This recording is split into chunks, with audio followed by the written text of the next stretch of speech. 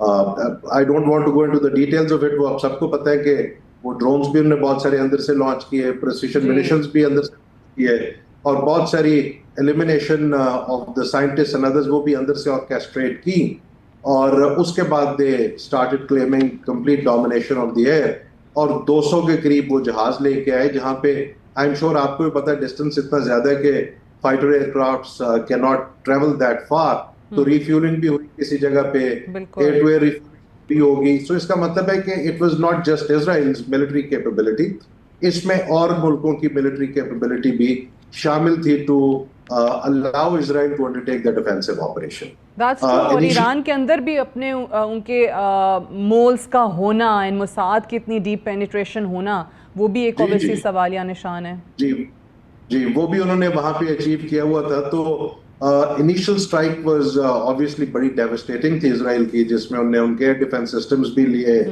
ان کے لیڈرشپ کو بھی مارا, اور پلس ان کی میزائل سائٹس کو بھی کافی ڈی گریڈ کیا. تو خیال شاید یہ تھا اسرائیلیز کا کہ یہ پہلی سٹرائک کے بعد ایران کی کیپیبلٹی کنسیڈریبلی ریڈیوس ہو جائے گی for retaliation. As the time passed by یہ کیپیبلٹی ریڈیوس ہوئی تو ضرور انیشلی, لیکن ایرانینز نے بائی اینڈ بائی اپنی میزائل کیپیبلٹی, اپنی ڈرون کیپیبلٹی کے ساتھ اسرائیلی ایئر ڈیفینس سسٹمز کو پینیٹریٹ کرنا چاہیے. بالکل صحیح. دوسرا جو assumption تھی اسرائیل کی, یا ہے assumption, almost they were kind of sure about it, کہ اس میں Americans will get involved, and when the Americans get involved تو پھر the whole calculus changes. اسرائیل کا ایک اور problem ہے, you have to understand. Israel geographically is a very small country, and therefore جب یہ missiles started getting through تو اس کا impact بہت زیادہ ہوتا ہے وہاں پہ. Thirdly, ان کی بھی ایک conventional capability کی depth ہے, اور ان کو بار بار ری انفورسمنٹس چاہیے ہوتی ہیں یورپ سے اور امریکہ سے, which fly into Israel and provide them the missiles and air defense missiles and other things and the weapons and munitions, تاکہ وہ اپنا offensive بھی کنٹینیو کر سکے اور اپنی defensive جو capability ہے اس کو بھی ایک خاص لیول پہ رکھ سکے. اس میں بھی مجھے تھوڑی سی ڈپلیشن نظر آئی. Anyway, their major assumption is still they're trying their best کہ کسی طرح سے امریکہ کو اس کے اندر immediately لائے. اچھا, یہ بڑی آپ نے زبردست بات کی, کیونکہ obviously اب اگر ہم امریکہ کے اپنے جو بہت سیکیورٹی ایکسپرٹس ہیں ان کے انالیسز دیکھتے ہیں, کبھی ہم نے پروگرام کے آغاز میں سنایا بھی تھا کہ اسرائیل کی کیپیسٹی پہ ان کو شکوک و شبہات اب ہو رہے ہیں. وہ کہتے ہیں بڑی جلدی آئرن ڈوم جو ہے وہ بھی انفیکٹو ہو سکتا ہے, اب وہ اس طریقے سے مسلز کو نہیں روک پا رہے جیسے ایک خیال کیا جا رہا تھا, and that's why they want the United States to get involved in this.